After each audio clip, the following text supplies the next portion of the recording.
안녕하세요. 동갑내기 남자친구와 결혼을 앞두고 있던 20대 여성입니다. 세상에 돈 싫어하는 사람이 어디 있겠어요. 저도 돈 좋아합니다. 그렇지만 남의 돈을 막무가내로 탐내는 것은 안 된다고 생각합니다. 그런데 제가 사랑하는 사람의 가족들이 딱 그런 사람들이더라고요. 그래서 헤어졌어요. 저와 남자친구는 같은 대학교 출신입니다. 같은 해에 같은 전공으로 입학한 동기이긴 한데 처음부터 친해지지는 못했습니다. 저는 조건부 장학생이라고 해서 일정 성적을 유지해야만 해당 학기에 장학금을 받을 수 있었기 때문에 첫 학기부터 좋은 성적을 받아야 한다는 일종의 강박관념에 시달리고 있었어요. 그렇다 보니 돌이켜보면 대부분의 시간을 도서관에서 보내는 재미없는 학생들 중 한 명이었네요. 반면에 남자친구의 경우 옷도 잘 입고 외제차를 끌고 학교에 오는 눈에 띄는 신입생이었습니다. 소문에 의하면 아버지가 무슨 회사 대표라더군요. 저는 원래부터 그런 쪽에는 별로 관심이 없기도 했고 아무튼 서로 친해질 계기 자체가 없었다고 표현하는 게 가장 적절할 것 같습니다. 그러다 2학년 1학기가 끝날 때쯤 저에게 좋은 기회가 생겨서 미국으로 1년간 어학연수를 가게 되었습니다. 미국에서의 생활은 외롭긴 했지만 여러모로 저에게 유익한 시간이었어요. 현지에서 영어를 배우니 하루가 다르게 실력이 느는 게 느껴지더라고요. 귀국하기로 한 날짜가 2주 정도 남았던 무렵 결국 저는 부모님께 1년만 더 있게 해달라고 부탁을 드렸습니다. 나중에 부모님께서 말씀해 주시기를 당시 외동딸인 제가 해외에서 1년 더 공부하고 싶다 하니 기특하기도 하고 걱정스럽기도 하고 몇 날 며칠 밤잠을 설치셨다고 하셨어요. 아무튼 결국 부모님은 제 뜻을 존중해 주셨습니다. 부모님의 응원과 도움으로 저는 미국에서 2년 동안 어학연수를 한 뒤 한국으로 돌아왔습니다. 복학을 하고 나서야 친하게 지냈던 친구들 중 몇몇은 휴학을 했고 또 몇몇은 나름의 계획들이 있어 당장은 학교가 아닌 다른 곳에 가 있다는 사실을 알게 되었습니다. 강의실에 들어가면 대부분 낯선 얼굴들 뿐이니 서운해 할 일이 아닌 걸 알면서도 괜히 서운하더라고요. 그렇게 혼자 다니는 일이 잦아지던 무렵 우연한 기회로 남자친구를 마주치게 되었습니다.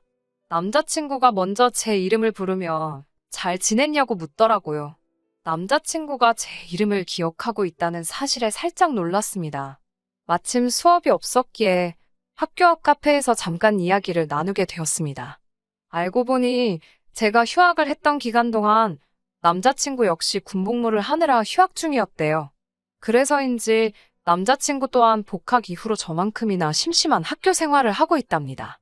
이후로도 저희는 예전과는 달리 자주 만나고 붙어 다니기 시작했습니다.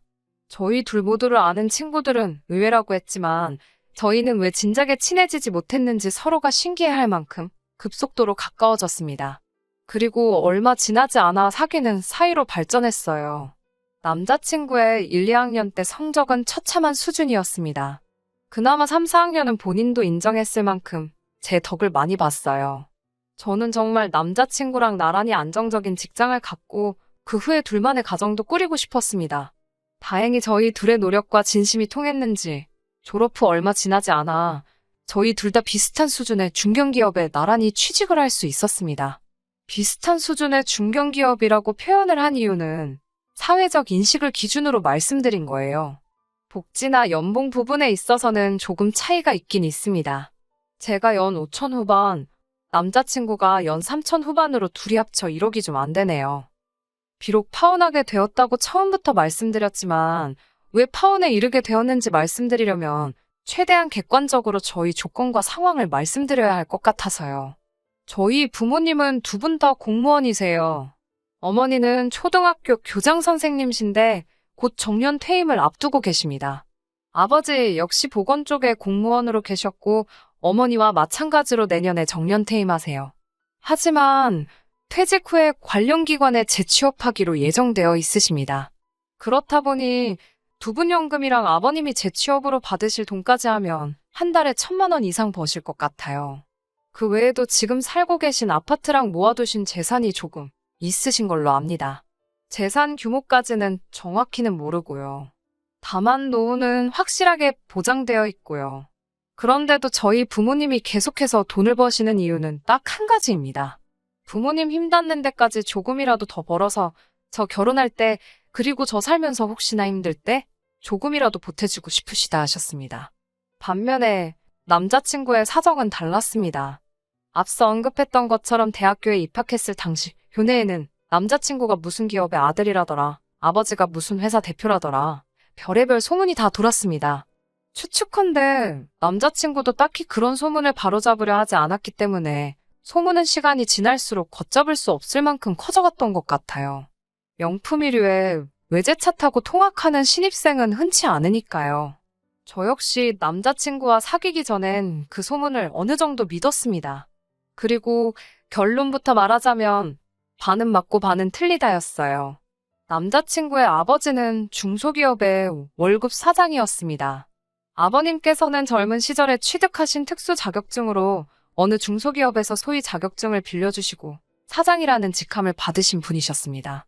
그에 걸맞는 예우로 비교적 적지 않은 월급과 차를 제공받으셨고요. 하지만 남자친구와 결혼 이야기가 나오기 시작했을 때 남자친구가 저에게 한 가지 사실을 털어놓았습니다. 솔직히 말하자면 자기가 알기로는 집에 목돈이 없다고 하더라고요.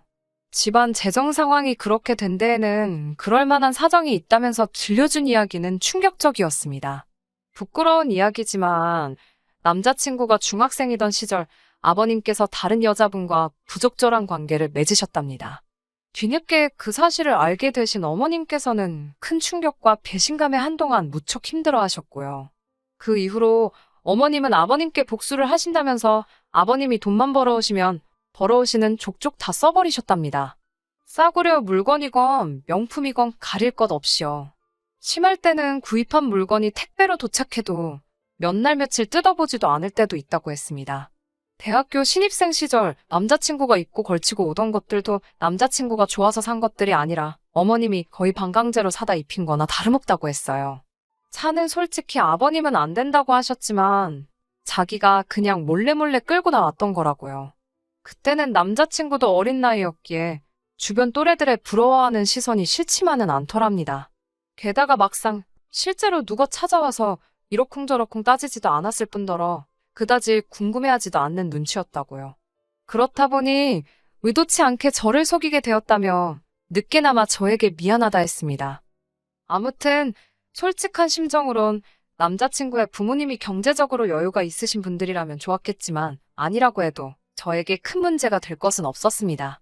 주변 사람들이 말하기를 안 주고 안 받는 것도 괜찮다고 했거든요. 이런 생각을 할 때만 해도 진지하게 결혼 이야기가 나왔던 시기도 아니었고요. 하지만 사귄 지 4주년이 되던 날 저는 예상치 못했던 프로포즈를 받게 되었어요. 결혼 이야기가 나온 뒤 처음으로 남자친구 부모님께 인사를 드리기 위해 남자친구 집으로 향했어요. 제법 오랜 시간 동안 연애했지만 남자친구 부모님께 인사를 드리는 건 이번이 처음이었습니다. 사실 남자친구가 몇 번이나 어머님 아버님과 식사 자리를 만들어 보려고 노력했던 걸로 알고 있어요. 하지만 그때마다 남자친구보다 8살 많은 누나가 뭐가 그렇게 급해서 안달이냐며 남자친구에게 무안을 준다고 하더라고요. 지난해에도 아버님 생신이라고 해서 간단하게 인사만 드리려고 했는데 또 그 소리를 하더라는 이야기를 듣고는 저도 기분이 좋지만은 않았어요. 남자친구는 누나와 사이가 좋은 편은 아니었습니다. 남자친구의 누나는 질투가 많고 충동적인 성격이라는 게 남자친구의 설명이었어요. 남자친구의 누나는 고등학교 졸업 후 추가 합격으로 운 좋게 그나마 전문대학에 합격하긴 했지만 그나마도 1년을 채 다니지 못하고 가족들과 상의도 없이 때려쳤답니다. 그 이후로 아르바이트를 전전하다 언젠가부터 네일아트를 하겠다며 가게를 차려달라고 그렇게 아버님을 들들 볶았나 봐요. 견디다 못한 아버님이 대출을 받아 가게를 차려주셨는데 가게에서 손님들과 싸울 줄 누가 상상이나 했겠어요? 거기다가 음주운전으로 사고까지 내면서 이런저런 합의금으로 그나마 아버님이 얼마 쥐고 계시던 돈도 다 써버리고 퇴직금까지 미리 가불받으셨다는 걸 알았을 때는 남자친구도 정말 화가 나서 돌아버리는 줄 알았대요. 그러니 남자친구의 입장에서도 아무리 피를 나눈 형제일지라도 누나가 곱게 보일 리는 없었겠지요. 아무튼 이런 대략적인 상황을 아는 상태에서 남자친구의 식구들을 만나러 가게 되었습니다. 저나 남자친구나 반대 방향이긴 해도 서울에 살고 있었기 때문에 찾아가는 길이 어렵지는 않았어요. 저도 다른 사람들처럼 화과자에 꽃바구니를 준비했습니다. 남자친구의 집은 평범한 30평대 아파트였어요. 도착하니 어머님 아버님께서 반갑게 맞아주셨습니다. 어머님은 당신이 어제 시간이 없어 제대로 준비를 못하셨다며 그냥 있는 반찬이랑 대충 한 끼 먹자고 하셨습니다. 대신 다음에는 더 맛있는 거 먹으러 가자고 하셨어요. 제가 원래 반찬 투정을 하거나 입이 까다로운 사람은 아니에요. 하지만 식탁을 쓱 보니까 국이나 찌개는 고사하고 마른 밑반찬 몇 가지에 계란 후라이가 전부더라고요. 저도 사람인데 당연히 실망했어요. 하지만 밥을 먹으러 온 것도 아니고 가뜩이나 긴장한 상태라서 어차피 무엇을 먹는들 제대로 소화시킬 자신도 없었기에 애써 그러려니 생각하려고 했습니다. 밥 한 숟갈 뜨려는데 어머님하고 아버님 두 분이서 이야기를 시작하시더라고요. 듣자 하니 아버님은 반년 안에 회사를 나오신답니다. 그리고는 반년에서 1년 정도는 쉬시다가 경비일 알아봐야지 그러시는 거예요. 그 이야기를 듣는데 제가 다 걱정이 되었습니다.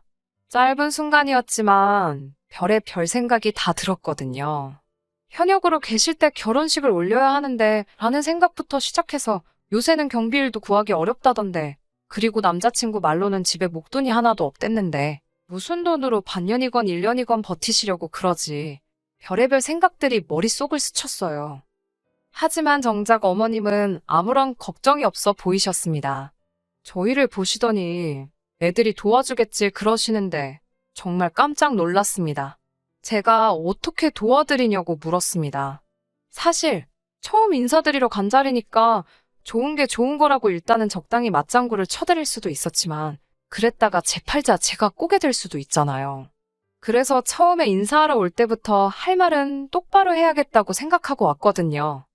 어머님께서는 저를 물끄러미 쳐다보시더니 남자친구 쪽으로 시선을 돌리시고는 그럼 부모가 힘든데 모른 척 할 거냐고 안 도와줄 거냐고 되물으셨어요. 그래도 내가 지금까지 키워줬는데 당연히 챙겨줘야 되는 게 도리 아니냐고요. 그러면서 제 남자친구는 당신의 노후 대책이고 연금이랍니다. 그러자 남자친구가 난처한 듯 저를 쳐다보더니 어머님께 챙겨드린다고 대답했어요. 남자친구의 대답을 듣고는 솔직히 실망스러웠습니다. 사실 인사드리러 오기 전 저희 둘이 나름대로 결혼하면 어떻게 생활을 할 것인지에 대해서 예산도 짜보고 이야기를 나눴었거든요. 저는 부모님께 도움을 받을 수 있었지만 남자친구가 받을 형편이 안 되니 차라리 양가 도움 없이 각자 모은 돈과 대출로 결혼을 하기로 했어요. 반반 생활비 하는 집도 많다던데 저희는 일단 저축하는 게 제일 큰 목표이기 때문에 네 돈 내 돈 할 것 없이 같이 모으는데 주력하기로 했고요. 명절, 생일을 제외하고는 외식이나 목돈 지출을 자제하자고도 했습니다. 그렇게 해서 5년 안에 저희 두 사람 이름으로 된 집을 사는 게 최종 목표였어요. 그런데 어머님이 한마디 하니까 설령 어머님 기분 맞춰드리려고 별뜻 없이 한 소리라고 해도 저와 한 이야기가 있음에도 불구하고 쉽게 말을 바꾸는 남자친구를 보니 김이 확 새더라고요. 결혼 후에도 어머님과 제 사이에 무슨 일이 생기면 늘 저런 식이지 않을까 하는 걱정도 되었고요. 저는 이렇게 된 거 물어보고 싶은 건 다 물어보고 확실하고 깔끔하게 정리를 해야겠다 싶었습니다. 그리고 마침 이때 남자친구의 누나가 집에 들어왔어요. 한참 대화 중인데 자기도 한 자리 차지하고 앉더라고요. 뒤이어 어머님께서 먼저 저희에게 결혼 준비는 어떻게 할 건지 물어보셨습니다. 어머님께 제가 신뢰가 안 된다면 얼마나 도와주실 수 있냐고 여쭤봤어요. 그러자 남자친구가 말한 대로 어머님께서는 지금 들고 계신 현금 목돈이 하나도 없다고 하셨습니다. 그러면서 또다시 저희 결혼 자금을 도와주시기는커녕 당신 코가 석자랍니다. 아버님이 경비일을 하게 된다고 해도 건강상 일주일에 3일 정도밖에 못 하실 거라서 한 달에 200이 안 되게 벌어올 텐데 그동안 쓰던 가락이 있어서 이제 어떻게 생활을 해야 할지 감이 안 오신다고요. 그 말씀을 하시면서 저희를 번갈아 쳐다보셨습니다. 그리고는 설마 부모를 모른 채 하겠냐며 둘이 합쳐서 한 달에 한 500은 버냐고 물어보셨어요. 그러더니 100만 원만 주면 된답니다. 순간 제 귀를 의심했어요. 어머님께서 저희더러 한 달에 100만 원씩 달라시더군요. 제가 어머님께 어머님도 이참에 나가서 소일거리라도 해보시는 건 어떠냐고 물었습니다. 당시 남자친구 어머님은 저희 부모님보다 한참 어리셔서 60도 안 되셨거든요. 밖에 나가보시면 60 넘어서 현역으로 일하시는 분들 많으시다고 하니까 저더러 심보가 고약하답니다. 돈 얘기 좀 했다고 바로 시어머니 될 사람한테 나가서 돈 벌라는 애가 어딨냐고요. 내가 네 돈 달래든 내 아들한테 받으면 된다며 버럭하시는 어머님을 보는데 한숨이 절로 나왔습니다. 제 돈이건 어머님 아들 돈이건 저희 둘이 결혼하면 부부의 공동자금이라고 설명을 드려도 그건 당신 알 바가 아니랍니다. 더 화가 났던 건 옆에서 남자친구 누나까지 끼어들어서 어머님이 당신 아들한테 용돈 좀 달라는데 제3자가 왜 끼어들어서 감나라 배나라 하냐고 저한테 뭐라고 하더라고요. 누가 제3자라는 건지 결국 제가 언니야말로 제3자니까 빠지라고 했습니다. 그러자 남자친구 누나는 저더러 말하는 사가지 좀 보라며 네가 뭐가 그렇게 잘났는데 아까부터 따박따박 말대꾸냐입니다. 시댁에 그렇게 하라고 배웠냐고요. 짜증이 난 제가 나한테 그러지 말고 어머님이 지금 아버님 은퇴하시면 먹고 사실 돈이 없다는데 해결책 좀 내놔보라고 했습니다. 왜 그 이야기할 땐 입 다물고 아무 소리도 안 하고 있다가 제가 무슨 말만 하면 저한테 난리냐고요. 맏딸이신데 앞으로 부모님께 용돈 좀 드릴 거냐고 물었습니다. 언니도 100만 원씩 드릴 거냐고 하니까 남자친구 누나가 저를 죽일 듯이 노려보더라고요. 남자친구는 지 누나가 저한테 뭐라고 할 때는 입 딱 다물고 한마디도 안 하더니 이제서야 저한테 왜 그러냐며 그만하라고 하더라고요. 남자친구 누나는 자기가 자기 엄마한테 얼마를 주든 그게 저랑 무슨 상관이냐면서 저더러 네가 뭔데 이래라 저래라 난리냐고 고래고래 소리를 질렀습니다. 저도 언니한테 그러니까요. 그게 제가 하고 싶은 말이에요. 저희가 결혼을 하게 되면 어머님한테 용돈을 얼마 드릴지 이야기하고 있는 건데 왜 언니가 끼어드냐고요. 벌써부터 시누이 노릇이라도 하고 싶어서 그러냐고 물었네요. 그러자 남자친구 누나가 약간 얼빠진 표정으로 저를 쳐다보더니 너 미국물 먹었다더니 성격 뭐 같다고 그러는 거예요. 뜬금없이 미국 이야기가 왜 나오나 싶어서 순간 저도 벙쪘습니다. 남자친구도 왜인지 놀래서는 자기 누나한테 그 소리를 지금 왜 하냐고 말리더라고요. 그러니까 그 누나가 제 남자친구를 보면서 너 찝찝해 했잖아. 네 여자친구가 너 만나기 전에 미국에서 혼자 살았다고 집에 남자 몇이나 들였을지 모르겠다면서 걱정했잖냐고 소리를 빽빽 지르더라고요. 그 이야기를 듣는데 너무 충격적이었습니다. 연애 초반에 남자친구가 미국 생활은 어땠냐고 몇 번 묻기는 했는데 그냥 괜찮았다고 가볍게 이야기하고 넘겼거든요. 속으로 그런 생각을 하는 줄도 모르고요. 오늘 하루 종일 들었던 그 어떤 말들보다 남자친구의 속내를 알게 된 게 가장 슬프고 속상하고 이 결혼은 못하겠다 싶었습니다. 주섬주섬 제가 사갔던 화과자를 챙기고 자리에서 일어나는데 남자친구가 저를 잡더라고요. 그런 게 아니라면서 한다는 말이 아주 가관이었어요. 요새 여자들이 문제랍니다. 다들 해외만 나가면 외국 남자들하고 어쩌고 저쩌고 내가 사랑했던 남자가 그런 사고방식을 가지고 있었다니 온몸에 소름이 다 끼치는 기분이었어요. 더는 상대도 해주기 싫어서 남자친구한테 돈 많이 벌어서 네 부모나 챙기고 살라고 했어요. 지 방문 밖으로 한 발자국도 나가본 적 없는 여자 만나라고요. 그 와중에 어머님이 제 손에 들린 화과자를 뺏으려 들길래 환불할 거라고 했습니다. 이런 집에 단돈 몇만 원도 쓰기 싫다고요. 어머님은 윗사람들이 몇 마디 듣기 싫은 소리 좀 했다고 이렇게 큰 소리를 내고 예의가 없냐며 결혼 허락 받으러 온 사람 태도가 이게 뭐냐고 저에게 끝까지 뭐라고 하시더라고요. 그런 어머님께 저는 더 드릴 말씀도 없고 오늘 제가 한 행동에 대해서 일말의 후회도 없다고 했습니다. 절대로 대개 아드님보다 제가 뭐 하나 부족한 것도 없고 저희 부모님마저 어머님 아버님보다 여러모로 나으신 분들이라고요. 아드님 앞길 망쳐놓으신 거 두고두고 아드님께 미안해하시면서 사시라고 했습니다. 뒤따라 나온 남자친구는 저에게 정말 미안하다면서 이렇게 가면 어떡하냐고 저를 붙잡았어요. 하지만 남자친구가 그럴수록 이상하리만치 제 마음은 차게 식었습니다.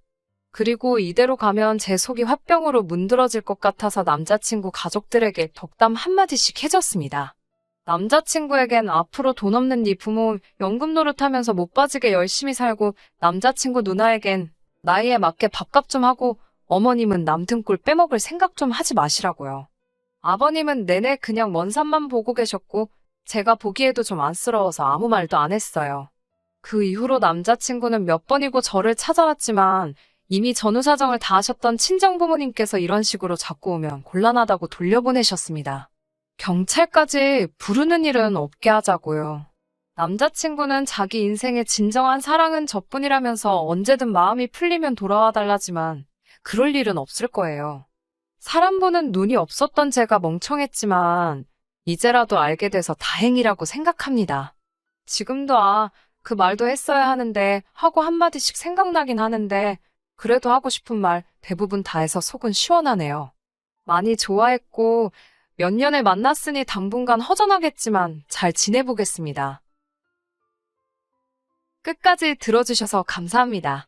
오늘의 사연은 여기까지입니다. 구독과 좋아요, 알람 설정 부탁드리고 더 좋은 사연으로 다시 찾아뵙겠습니다. 감사합니다.